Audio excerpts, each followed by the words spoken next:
जय हिंद साथियों, कैसे हैं आप सभी। होप करता हूं कि आप सभी ठीक होंगे, सेफ होंगे और सुरक्षित होंगे।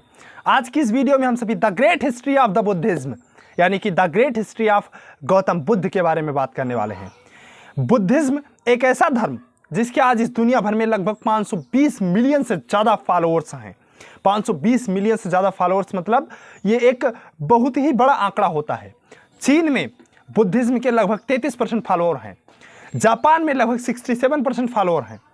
कुछ जर्मनी में, ऐसे ही थाईलैंड में, नागालैंड में, नेपाल में, पाकिस्तान में और इवन इफ इंडिया में भी बुद्धिज्म के कई सारे फॉलोअर्स अभी भी रिसेंटली हैं। तो आज की इस वीडियो में हम सभी भगवान बुद्ध के बारे में जो इतिहास है उसको जानने का प्रयास करेंगे कि क्या रहा है इतिहास, कैसे बुद्धिज्म का जन्म हुआ, कौन थे Mahatma Buddha. Mahatma Buddha the founder of Buddhism यानी कि बुद्धिज्म धर्म की स्थापना इन्होंने ही की। आज हम सभी ऐसे ही महान हस्ती भगवान बुद्ध के इतिहास के बारे में जानने वाले हैं कि कैसे भगवान बुद्ध ने बुद्धिज्म धर्म का धर्म की स्थापना की। भगवान बुद्ध को बुद्धिज्म का फाउंडर यानी कि संस्थापक माना जाता है।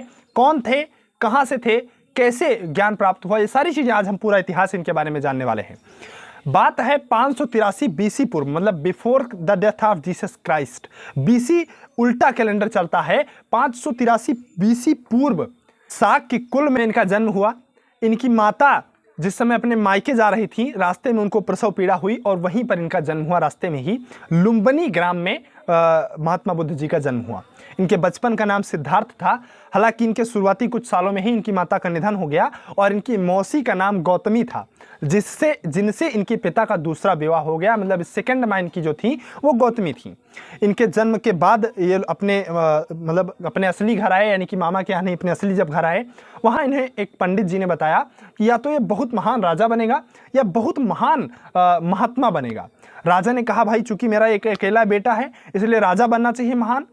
कहा ये क्या हुआ, कहा मर गया, कहा मैं भी मरूंगा, कहा हाँ तुम भी मरोगे।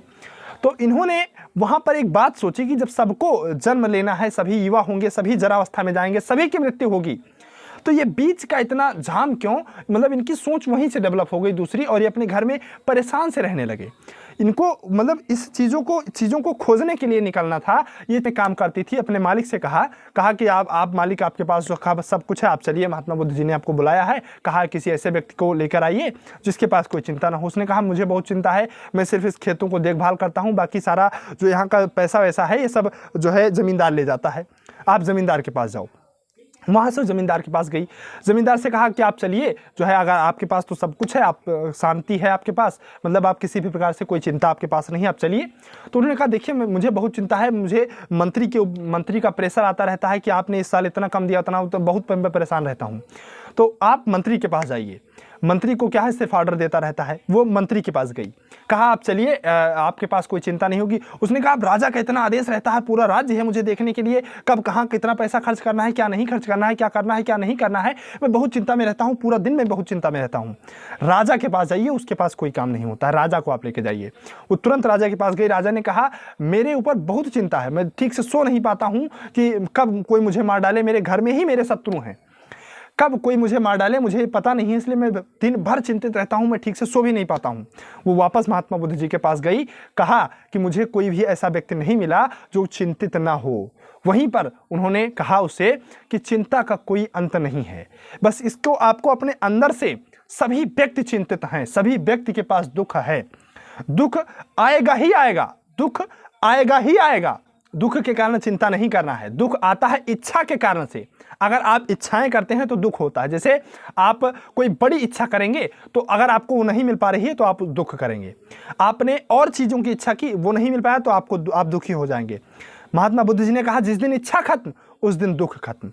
ये 3 रत्न है, एक प्रकार से मान लीजिए 3 सबसे बड़ी क्वालिटी है उनके अंदर। उन्होंने कहा दुख आएगा ही आएगा, दुख के कारण चिंता नहीं करना है। दुख अगर आया तो इच्छा के कारण आया, अगर आप इच्छा खत्म कर देंगे तो आपका दुख ऑटोमेटिक खत्म हो जाएगा। महात्मा बुद्ध जी ने 3 रत्न बताए, बुद्धम संघम, बुद्धम शरणम गच्छामि, संघम शरणम गच्छामि, धम्मम शरणम गच्छामि। मतलब या तो आप बुद्ध के शरण में आइए, या तो धर्म के शरण में आइए, या तो आप जो है कहाँ बुद्धम संघम संघ के शरण में चले जाइए। बुद्धम मतलब बुद्धिज्म के शरण में आइए। महात्मा बुद्ध जी जब चलते थे, इनके साथ 1200 लगभग और महात्मा चलते थे।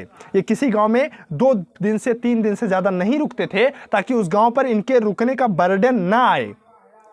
इसी प्रकार से एक व्यक्ति जो है चलता हुआ जा रहा था, वो मतलब ये महात्मा बुद्ध जी चलते हुए जा रहे थे। एक व्यक्ति आया और उन्होंने महात्मा बुद्ध जी के ऊपर थूक दिया।